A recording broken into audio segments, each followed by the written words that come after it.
try this yourself. It's extremely dangerous.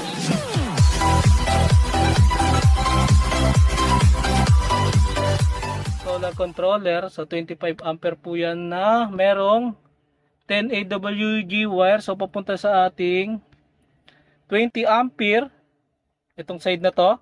Then yung atin namang controller 2 breaker naman is ito is 25 ampere guys. So yung wire po niyan is 10 AWG.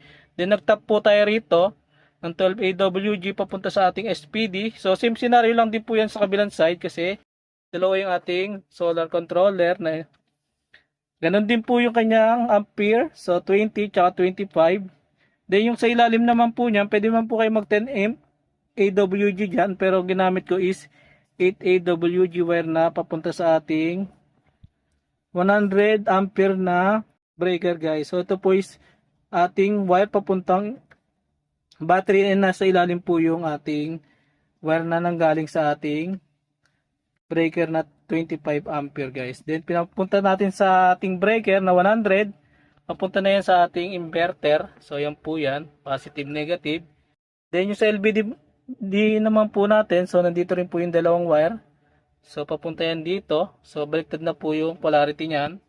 Positive naman yung nasa kanan. So ito po is out. Papunta naman sa ating SSR. So yun naman po. Pagdating dito, positive, negative. Pagdating naman paglabas dito guys. So wala na pong polarity yan. So pahala na kayo kung positive or negative. Ganyan. Then meron po tayong wire na pupunta. Ayun.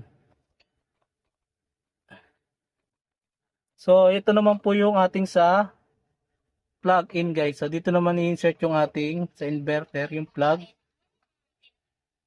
Plug yan.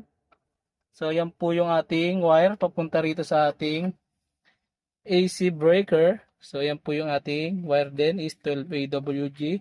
Then nagtap din po tayo rito sa ating SPD na pang AC. So yan po yung ating setup. Then yung sa ilalim naman po, papunta naman sa ating AC monitor. So nagtap din tayo rito ng 12 AWG. Then yung wire po natin na wire na line.